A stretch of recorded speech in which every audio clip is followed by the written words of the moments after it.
standing on the unceded land of the Caddo Wichita Comanche people. We honor the generations of stewardship these indigenous peoples have given to the water, air, and land. Hi, my name is Tiffany Jackson, and I am the Director of Education for the Bishop Arts Theater Center. We're excited to bring you this interview series with several playwrights who received commission awards for our How to Be project, 10 Plays for Racial Justice. These videos are generously sponsored by our presenting sponsor, the Frederick Loewe Foundation. In 2021, we commissioned 10 Texas-born or based playwrights to pen a script based on Dr. Ibram X. Kendi's best-selling book, How to Be an Anti-Racist. BATC will produce the world premiere of this powerful, brilliant, and deeply moving festival beginning February 17th through March 6th. These performances are timely and have never been more important in the fight for our shared humanity. We are thrilled to hear from a few creative minds behind our How to Be project. Hi, everyone. My name is Morgana Wilborn, she, her, hers.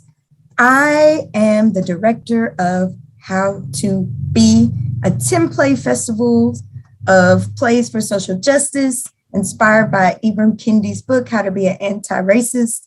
And I'm joined by Erin Malone Turner, who wrote this wonderful show called Gray that I can't wait for you all to see. We're going to talk a little bit about it. Erin, tell us more about you. Okay. Well, I'm a playwright in the area. I also write poetry. I occasionally act. I would love to direct one day. I've gotten to play music a little bit here and there. And I am an educator. So I work in a school, and I'm just very much a part of local arts and education. And I'm very happy to be able to do so. You know, I never thought I'd end up here. So. Right on. And I'm wearing a gray shirt right now. And I just noticed that. Yeah.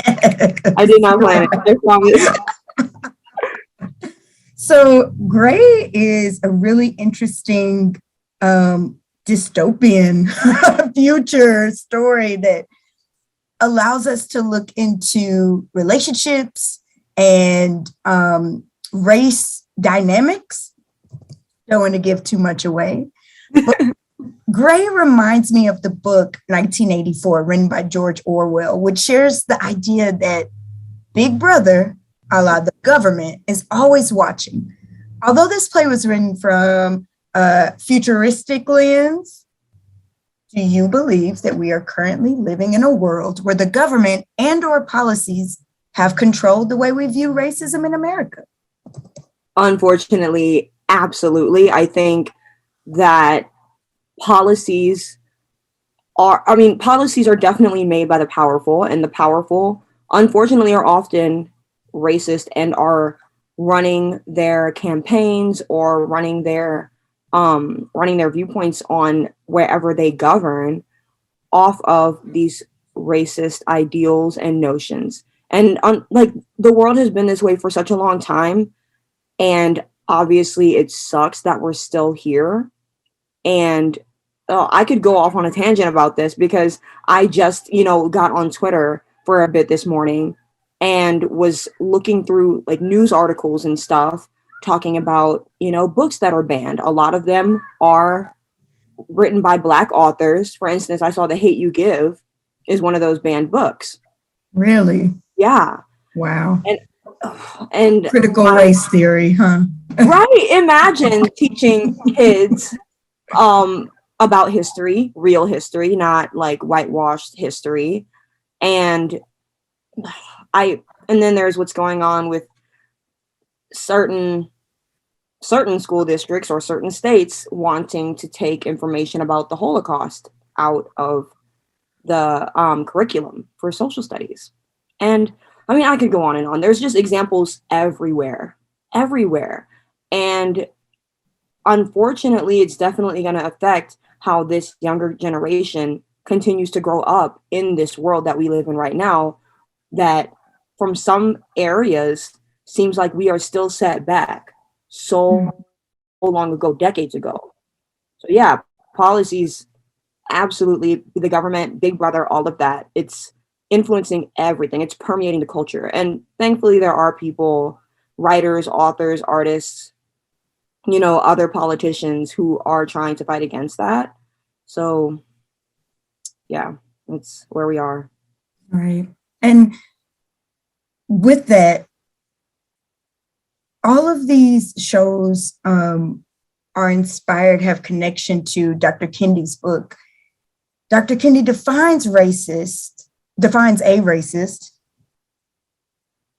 to be a person in denial, as one who believes in a collection of racist policies that lead to racial inequalities that are substantiated by racial ideas, and that an anti-racist person believes in a collection of anti-racist policies that lead to racial equity that are substantiated by anti-racist ideas. And as you talked about these banned books and, literally people in denial.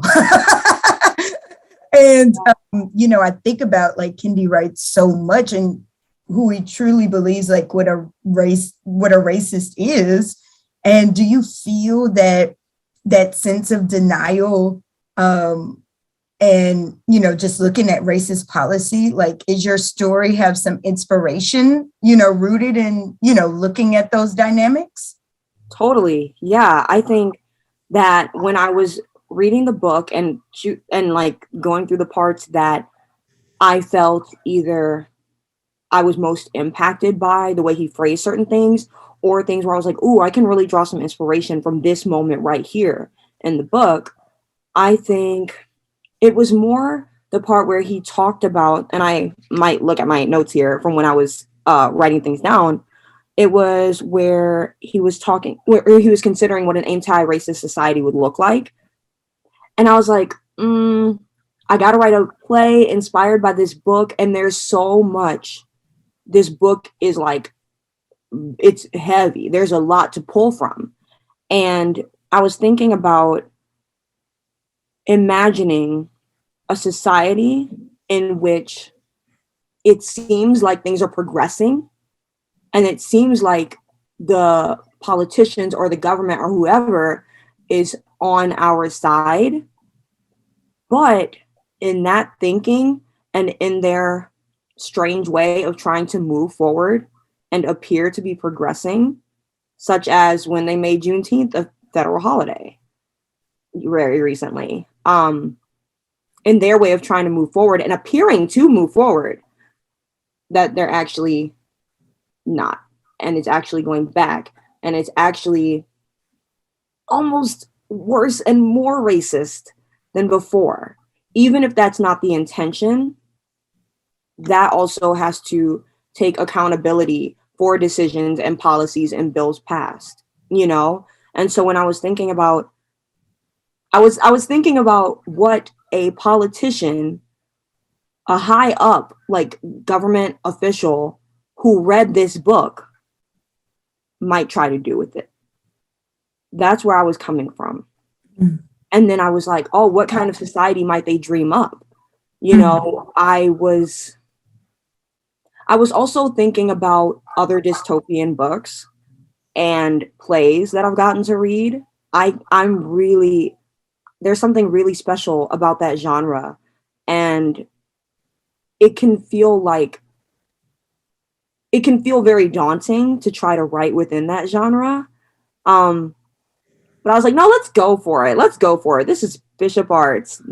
I'm being paid to explore right now, And so I wanted to think about what that kind of society could look like and how it could appear to be good, appear to be genuine. But when you're actually inside of that situation as the characters are inside of this trial run for this new bill to be passed into law, that it's not what it seems, and that there's so much fine print and there's so much gray area. When you think about making things fair, they're never fair for everybody. There's always somebody who's going to be an afterthought. Right. So that's kind of where my inspiration came from for this play. I was like, this is my idea. This is the only idea I have. So I hope that they really like it, because because I didn't know what else to do. I was like, oh, I hope this isn't too strange. Mm-hmm. I just hope that it wasn't too much. Right. Because I was like, yeah, this is kind of out there. And I don't want to say too much about it. But I just hoped that you guys would see where I was coming from with this idea and with this society that I created within the world of this play. Right. Yeah.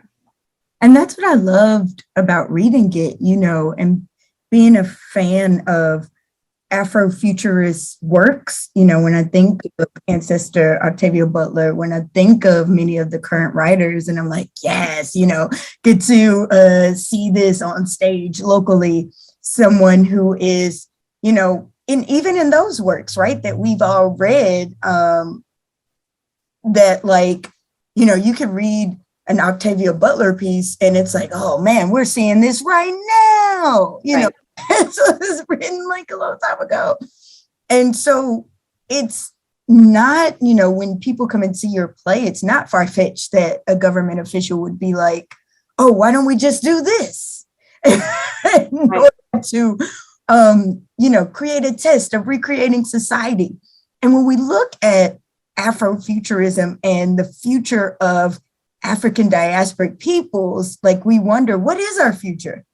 What will the world look like? And also look like if there's an erasure of those said peoples, Right. and if that, which, in certain conversations, I've heard, government officials, when they're asked, what do you think about Black, government officials of color? And somebody asked them, what do you think about reparations for Black people? And I've heard them say, well, what is Black? And it's like, wait, what? Oh, no. No. And I'm like, but, the erasure of it all. And this is what I can't wait for people to see your piece, to look at those types of relationships. So we see that the characters are put into this world where they're assigned a specific type of coupling and they're cut off from their family.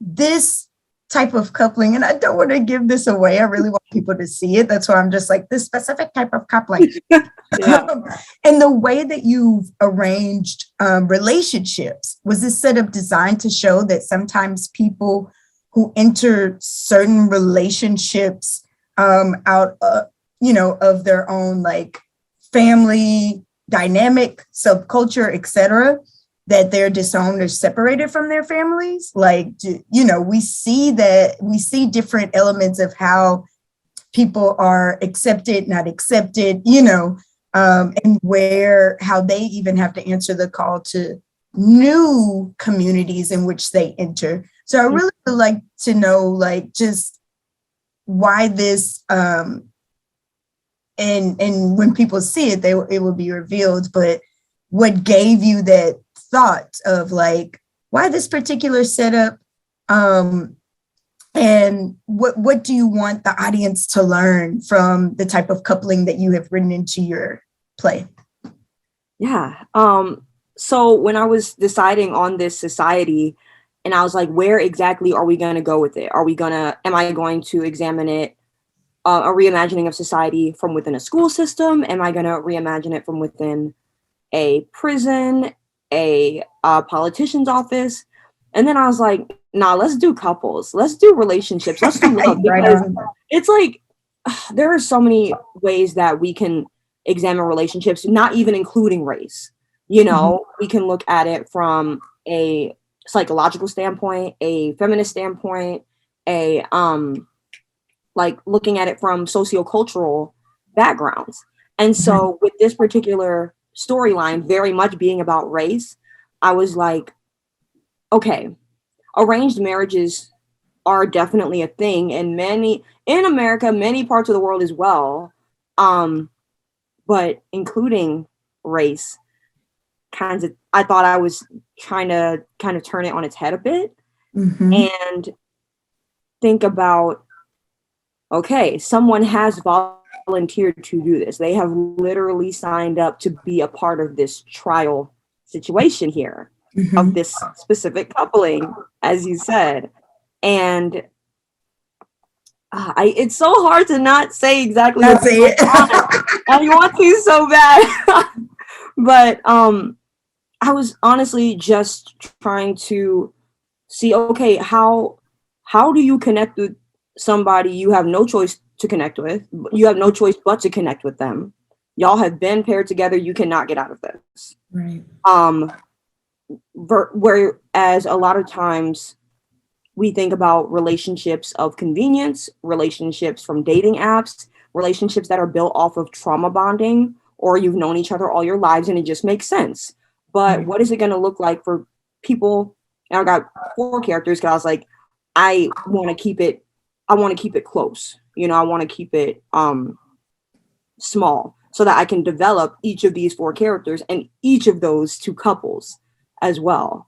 What is it going to look like when you've got to figure out a whole new person outside of your norm, and you are not even to the point yet where you can imagine what life is going to be like for you guys outside, because you've got to do all of the configuring of this couple in this facility, essentially. Right. And you don't have a choice anymore. Right. And that's kind of what the bill is about too, not having a choice. Right. But it seems like they're doing this for a good reason. They seem like they're doing this to finally achieve equality. But it's actually not. It's not what it seems. And I feel like I'm just kind of going in circles trying to not say right. Yeah. But ultimately, I just really wanted to think about love that may never have happened on the outside. You know, I wanted to look at connections of people that may not have ever met if it weren't for this situation. And some of them one of the couples has very different morals. One of them has very different secrets and financial backgrounds. Right. And then when you just think about being cut off from your family and not being able to say anything about this, and kind of being in a relationship, but still feeling super isolated and alone. And then you've got all the race stuff on top of it. But yeah, that was a lot. You know, something that I've used is like kind of like a research inspiration after I've read your show is looking at the real like crazy Netflix dating shows. Yeah. That like from any given culture and the way that like people are put into situations.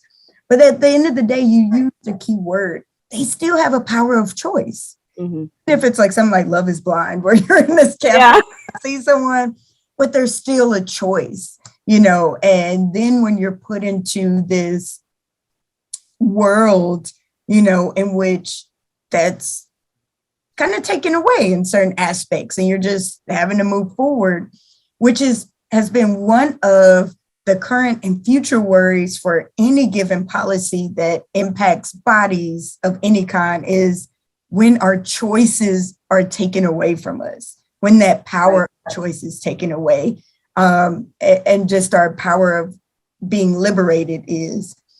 And one interesting dynamic that I've seen throughout this festival is the relationships in any given circumstance throughout time of Black men and Black women.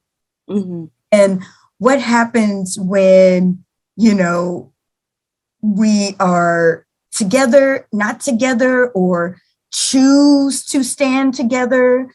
I kind of want to get into that dynamic. There's a character named Miles and a character named Luna.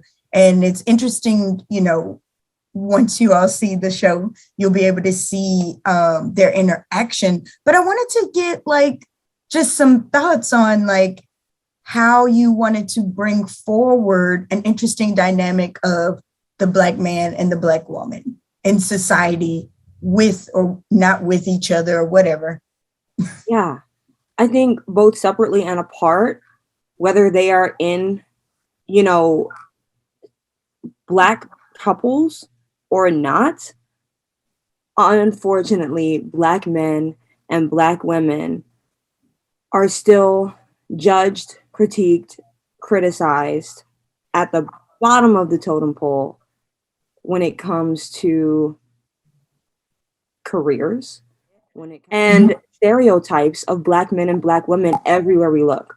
There are so many things that are expected of us before we have even opened our mouths to speak. Right. I've experienced this. And so getting into this play where there are these two Black characters put into this situation and are shocked and terrified to realize that it's much different than what they thought it would be, and that they thought they were going to have more agency and freedom within this place and this society and their respective relationships, but they actually don't, and they've got to figure out how to move forward from this. I wanted to put my Black characters in a situation where they were apart, thus not united, and still would have to try with Big Brother around every corner, right, in every camera lens, everywhere, where they would still have to fight to find moments to connect, not even in a relationship way, just in a we are the same, right, in that kind of way, in a way of being in the same situation, same skin color, and having to figure out what to do now, now that they are in this. And so I wanted to find ways to give them some agency even still, to have this little pocket, a little moment together where they still have the opportunity to commiserate and connect with each other and know that they aren't as alone as they may have felt, and that they still have each other. And I think walking through life, we all do that, whether, it's like one of those moments where we're seeing something happen and we give each other the look, that we understand without exchanging any words, whether it's the nod as we pass each other in public, whether it's complimenting each other's hair, right, whether it's support for however we want to dress and not be viewed in a certain way. I could go on and on, like just how society has treated us and has viewed us all along,